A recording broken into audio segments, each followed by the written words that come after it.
Madame, mademoiselle, monsieur, bonjour. Je suis heureux de vous retrouver à notre émission La pensée et les hommes d'aujourd'hui, qui va s'interroger sur le fait de savoir si la Belgique est un pays surréaliste et paradoxal. Car le professeur Marcel Boldebal vient de faire paraître un ouvrage qui porte ce titre, qui porte exactement le titre Surréaliste et paradoxal Belgique, mémoire politique d'un sociologue engagé, immigré chez soi, et malgré soi, l'ouvrage est paru à Paris aux éditions L'Harmattan. Et pour évoquer ce surréalisme et ce paradoxe de la Belgique, j'ai bien sûr invité le professeur Marcel Boldebal, qui est venu souvent à nos émissions, qui est sociologue, professeur émérite de l'Université libre de Bruxelles, et alors auteur d'un tellement grand nombre d'ouvrages que je ne peux pas les citer ici. Alors notre deuxième invité, qui connaît bien les questions relatives à la vie en Belgique et au paradoxe de certaines communes, est le docteur Marc Schettgen. Vous enseignez vous aussi à l'Université libre de Bruxelles, et vous avez assumé pendant longtemps des responsabilités politiques scabinales dans la commune de Linkebeek. La commune de Linkebeek, dont il est beaucoup question dans l'ouvrage de Marcel Boldebal, nous allons le voir tout de suite, mais je voudrais attirer l'attention sur la photographie qui figure sur la page de couverture de votre livre, Marcel Boldebal. En effet, on y voit un certain nombre de personnes assises, mais munies d'un bâillon. Alors, expliquez-nous un petit peu l'origine, les circonstances dans lesquelles ce cliché a été pris. C'est une photo symbolique, certainement, mais d'une réalité. C'est la photo d'un conseil communal dans l'une des 6 communes à facilité de la périphérie bruxelloise, qui sont Linkebeek, Drogenbos, Rood-Saint-Genès, Wemmel, Krainem et Wezenbeek-Oppem.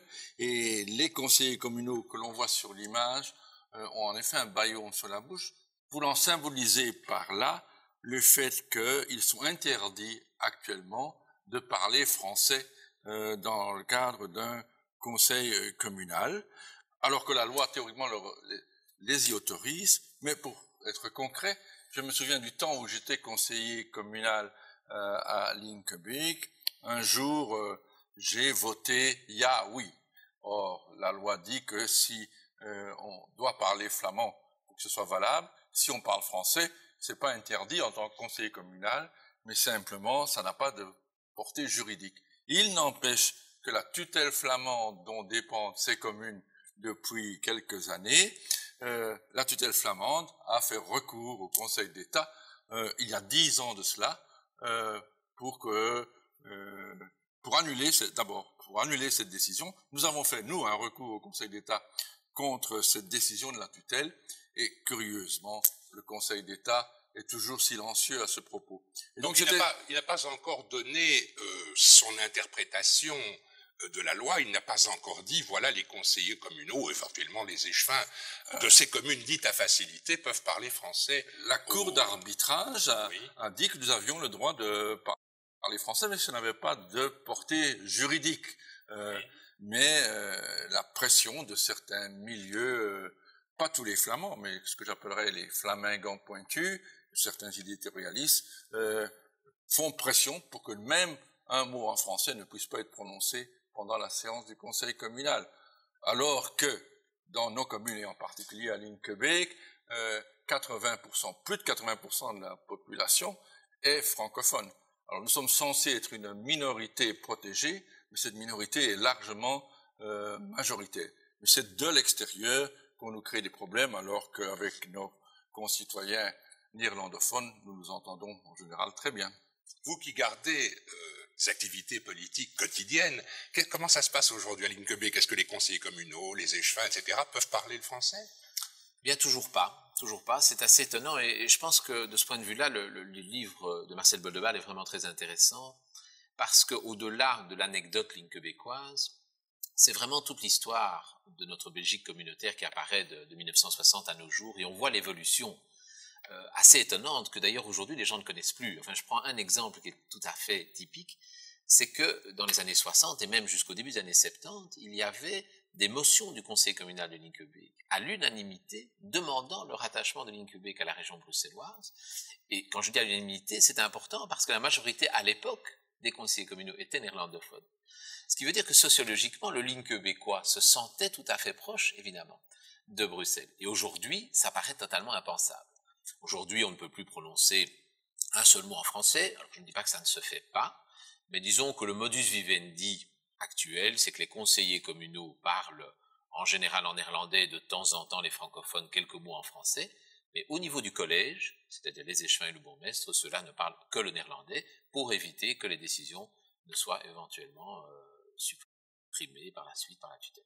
Donc même les francophones, même les gens qui parlent français dans la vie habituelle, utilisent le néerlandais dans leurs fonctions politiques, le bourgmestre, les échevins, etc. Absolument, c'est le quotidien. C'est ce qui peut-être explique l'un des mots qui figure dans le sous-titre du livre de Marcel Boldebal, « Immigrer chez soi ». C'est bien cela, c'est comme ça qu'il faut comprendre ce mot « immigré ». Mais ce mot « immigré » a été lancé par quelques intellectuels du nord du pays en considérant que maintenant on avait décidé que cette terre-là était une terre flamande et donc nous étions des immigrés.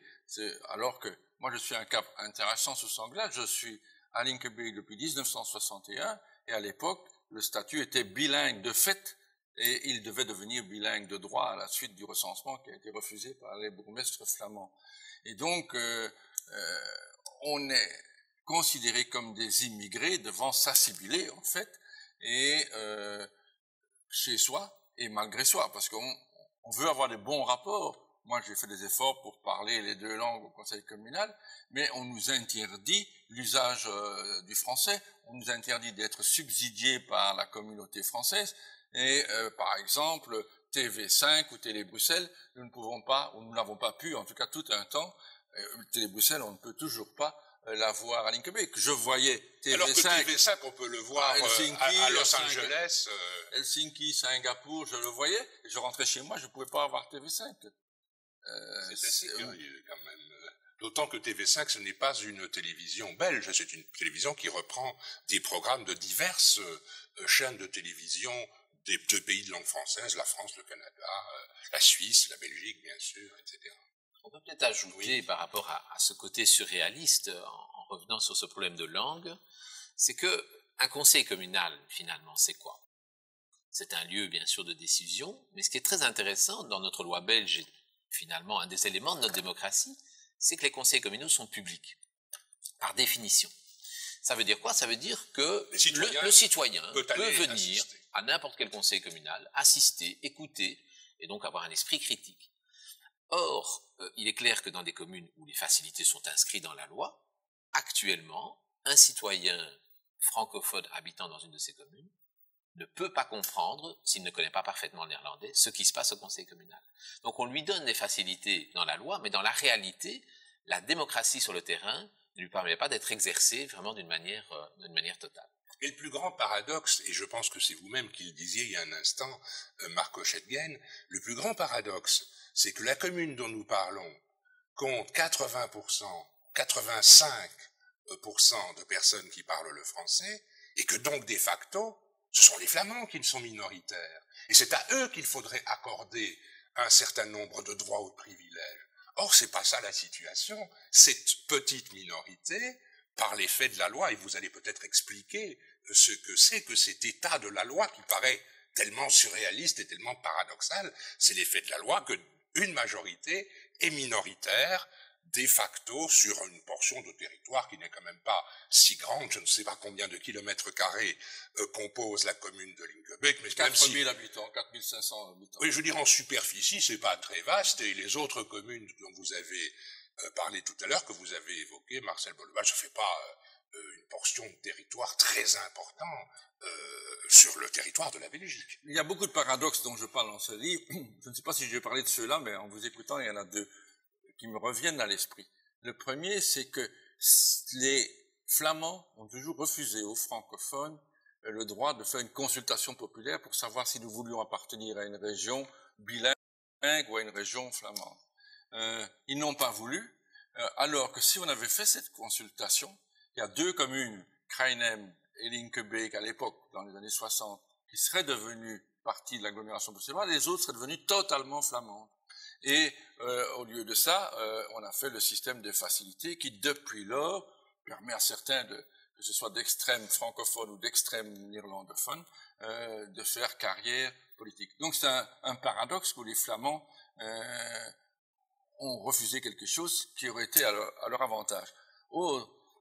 Autre paradoxe, c'est qu'ils ont voulu protéger ce que vous avez dit, cette minorité flamande actuellement, par des tas de dispositions législatives ou réglementaires qu'on ne va pas développer ici, et qui ont, par exemple, chez nous, comme résultat paradoxal, que tout ce qui se fait comme décision politique, nous sommes la majorité francophone est de 13 sièges sur 15 au conseil communal.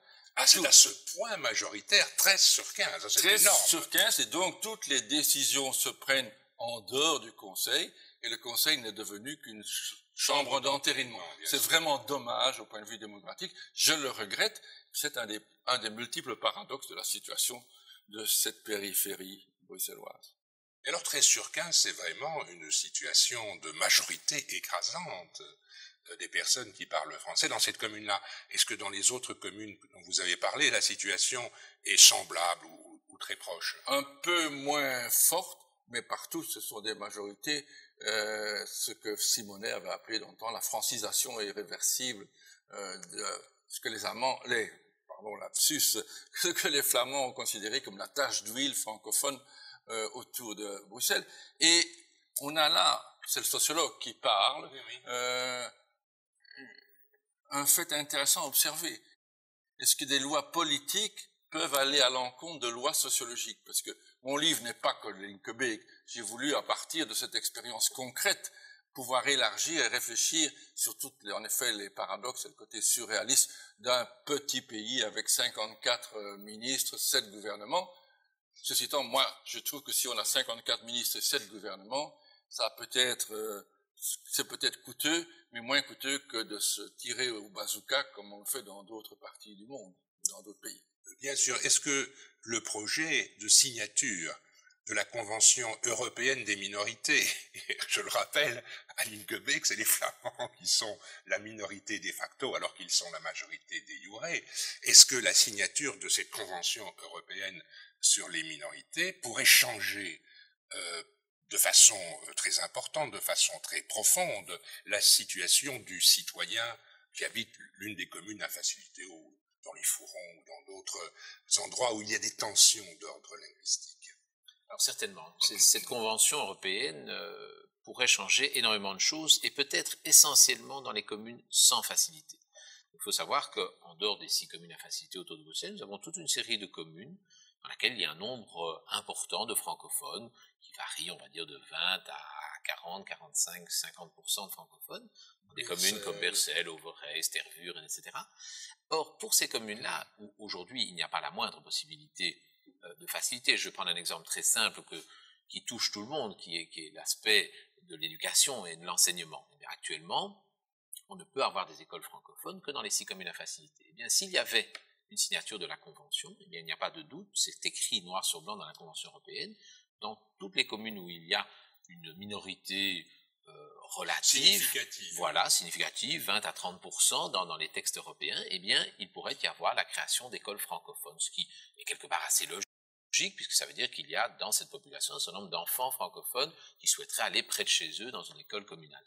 Donc, est-ce que cela veut dire que les 15% de Flamands, les 10% de Flamands de Bruxelles perdraient leur facilité? Certainement pas, certainement pas. Bien au contraire, je pense que je sais pas que ma question est un peu non, je sais bien, mais je pense que tous les constitutionnalistes le répètent d'ailleurs tant au nord au sud du pays.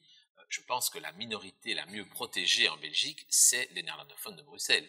Quand on voit d'ailleurs, il y a eu suffisamment de polémiques sur un homme, une voix, c'est le seul endroit dans ce pays où ce n'est pas respecté. Alors ce n'est pas du tout une critique, je pense que c'est bien que les minorités soient protégées, et la minorité néerlandophone, qui représente plus ou moins, je pense, 15% sur Bruxelles, est hyper protégée. Et si la minorité francophone de l'autre côté pouvait être aussi bien protégée, nous serions les plus heureux du monde. Alors, cette protection, elle est importante sur le plan culturel, et je me suis laissé dire que le ministère wallon ou le ministère de la communauté française ne pouvait pas apporter d'aide culturelle aux habitants de ces communes à faciliter. Donc il n'est pas question que le ministère de la communauté française inaugure une bibliothèque, une salle de spectacle, un théâtre, etc. Ça, c'est quand même tout à fait contraire à l'esprit de ces facilités dont vous parlez. On revient au surréalisme du titre du livre de Marcel Boldebal. C'est effectivement totalement surréaliste, puisqu'on est dans un pays où, prenons un centre culturel italien qui se trouverait en plein milieu de la Flandre, près de Bruges ou de Gand, reçoit des subsides de l'État italien de manière tout à fait claire, nette et directe pour vivre et pour faire vivre culturellement et socialement les Italiens de cette communauté. Oui, ou les Flamands qui s'intéressent à la culture italienne. Absolument, ce qui est évidemment une bonne chose, et je pense qu'on devra peut-être y venir sur les liens entre les différentes cultures, parce que je pense que c'est peut-être des éléments positifs que l'on pourrait mettre en place dans l'avenir, alors que parallèlement, alors que ce centre culturel italien peut vivre sans problème avec des subsides, eh bien, à côté de ça, dans un centre culturel francophone à 2 pas de Bruxelles, quand je dis à 2 pas, je parle à 2 pas véritablement, à 50 mètres de Bruxelles, eh bien, il ne peut pas avoir de subsides venant de la communauté française. Et donc, on arrive à des choses aussi aberrantes, alors que le même centre culturel peut très bien, par exemple, être subsidié par une association française ou internationale de la culture francophone, auquel éventuellement la communauté française verserait de l'argent. Donc je veux dire, on est dans le surréalisme le plus total. Or, les Flamands ont effectivement interdit ce genre de pratique. Ça s'est fait pendant de nombreuses années. La communauté française versait de l'argent pour le socio-culturel dans la périphérie. Et effectivement, il y a eu un veto extrêmement puissant. Donc s'il venait à l'idée de quelques hommes politiques québécois, par exemple, ou suisses ou français, de soutenir la vie culturelle à Rode-Saint-Genèse ou à Québec, ça ne poserait pas de problème, alors que l'apport financier ou l'aide culturelle du ministère de la communauté française, ça pose problème. Absolument. C'est le surréalisme belge. C'est l'incohérence, c'est l'incohérence totale. Vous vouliez ajouter quelque chose, Marcel Boldebal? Non, je pensais qu'en effet, c'est pour ça qu'on attache de l'importance à la ratification et à l'application de cette convention. Elle n'a pas beaucoup de chance d'être jamais ratifiée et appliquée. Si j'en crois ce que je lis dans la presse, les Flamands n'accepteront jamais. Ces questions ont défini, et c'est vrai, mais soyons objectifs, ça dépend comment vous définissez les minorités ou les majorités.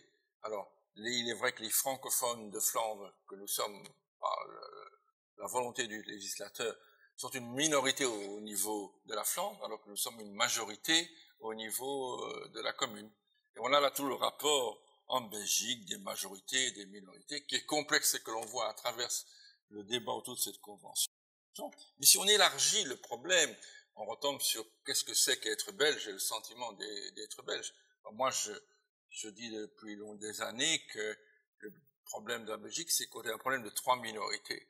On a la minorité, la Flandre qui se vit comme minorité culturelle dans le sens, elle a des grands artistes de toutes sortes, mais dont la langue est moins rayonnante internationalement que le français, les Wallons qui se vivent comme minorité économique et les Bruxellois comme minorité politique parce que les Bruxellois se vivent victimes d'une coalition des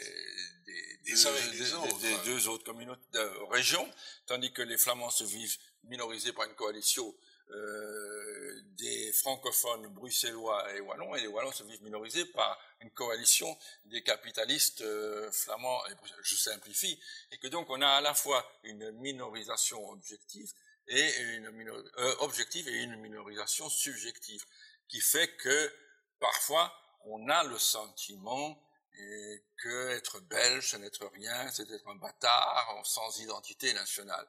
Et alors certains en déduisent un peu vite, à mon avis, c'est aussi une des thèses de ce livre, c'est que la Belgique va disparaître. Les médias français en particulier sont avides de scoop, français, pas seulement français, avides de scoop en disant la Belgique va éclater. Et moi, je défends la thèse, à tort ou à raison, que je n'y crois pas pour 3 raisons. Bruxelles, parce que la Flandre et la Wallonie ne vont jamais abandonner Bruxelles. L'Europe qui ne voudra pas que la Flandre soit autonome, alors que quid avec les Corses, les Basques, etc.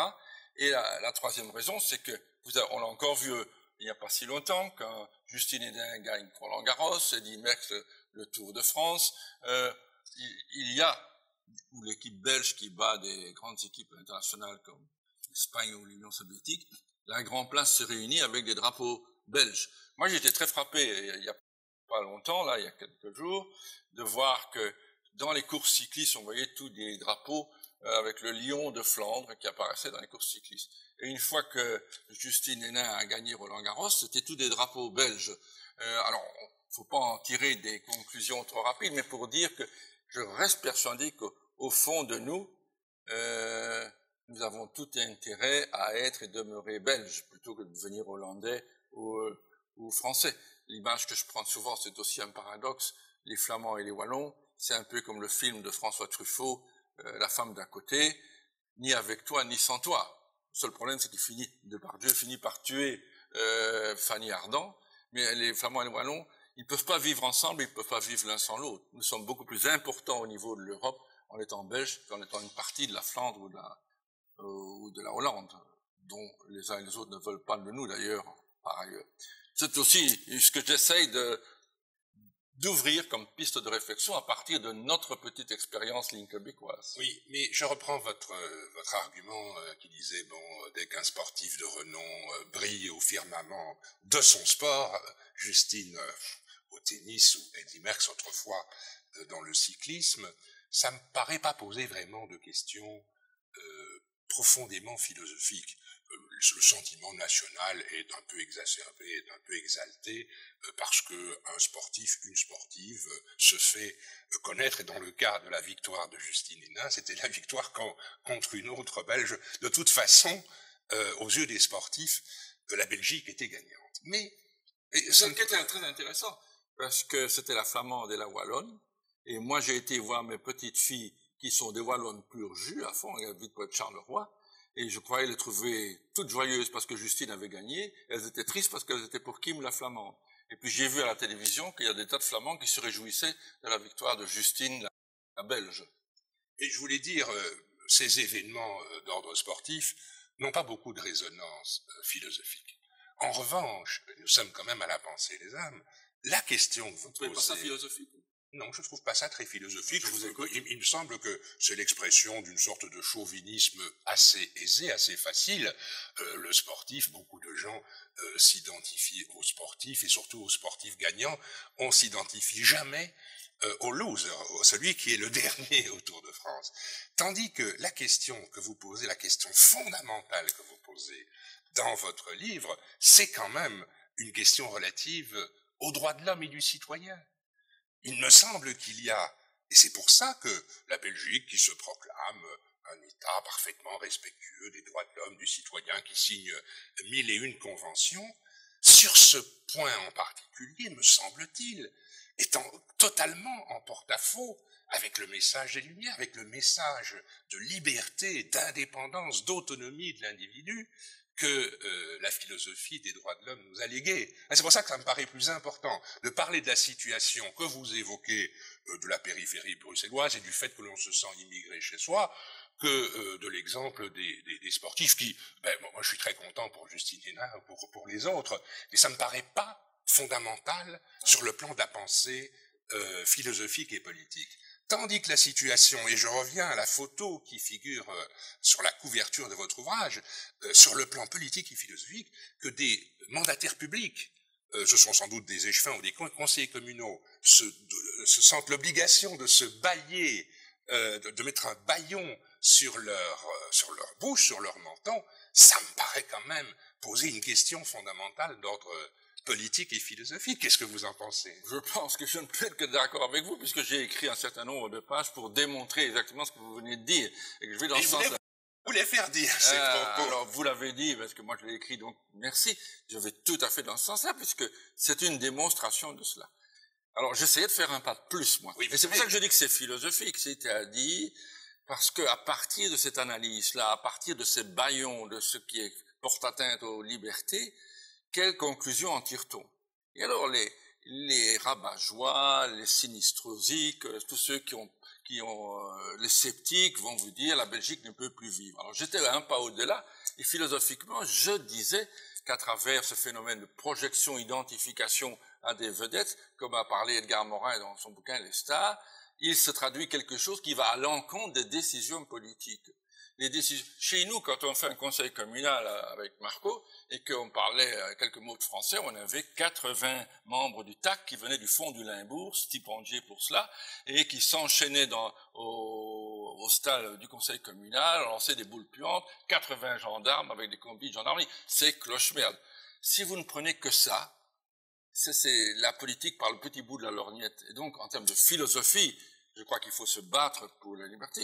Marco et moi, on a passé son temps et on continue à le faire pour cela. Donc, je suis bien d'accord avec vous. Mais j'essayais de trouver, parce que je suis fondamentalement optimiste, c'est aussi une façon philosophique de vivre, de trouver des raisons d'espérer.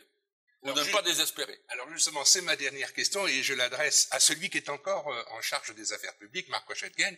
Est-ce que il y a une solution? Est-ce qu'on peut en sortir? Est-ce qu'un jour, les personnes qui parlent le français dans ces communes se verront reconnaître un statut qui soit un peu plus en accord avec cette philosophie des droits de l'homme, cette autonomie de l'individu, etc. Comment voyez-vous l'avenir? Est-ce que vous êtes sombre ou bien plutôt optimiste? Je suis un optimiste de nature. Je suis un optimiste de nature et donc je vais toujours vers des solutions d'optimisme. Maintenant, il faut être honnête. On constate quand même une chose qui est très importante. Et l'Incubec est à ce niveau-là un bon creuset. C'est que lorsqu'on regarde l'histoire de l'Incubec des 40 dernières années, on se rend compte qu'aujourd'hui, les deux communautés, sur le terrain, ne se battent pas l'une contre l'autre, mais sont complètement séparées l'une de l'autre. Elles vivent l'une à côté de l'autre.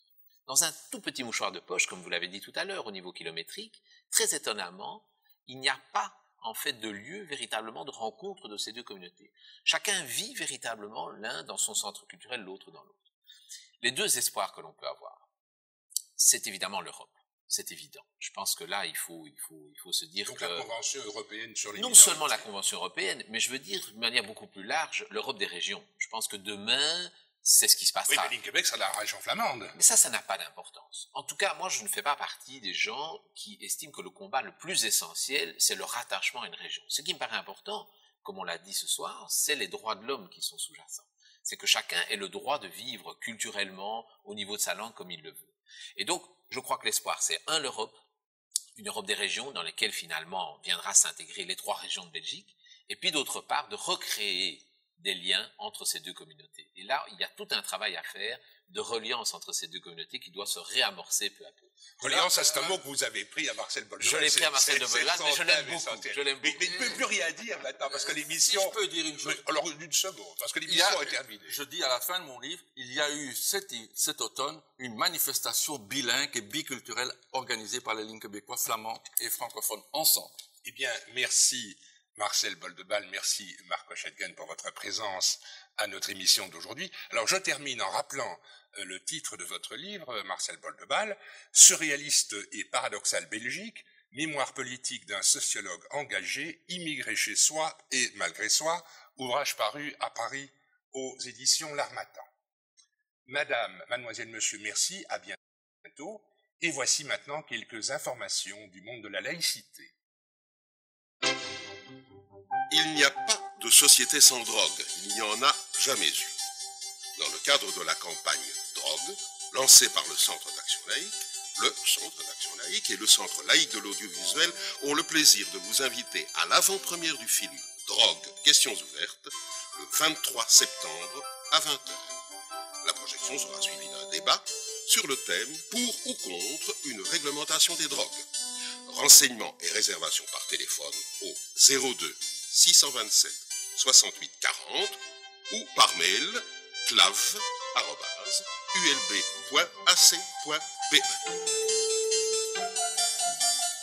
Toujours sur le même thème, l'Union rationaliste de Belgique organise une conférence sur les enjeux éthiques et scientifiques de la réglementation du commerce des drogues, le mercredi 6 octobre à 20h à l'Institut des Hautes Études, auditoire Jean Bonnier, avenue Jeanne 44 à 1050 Bruxelles.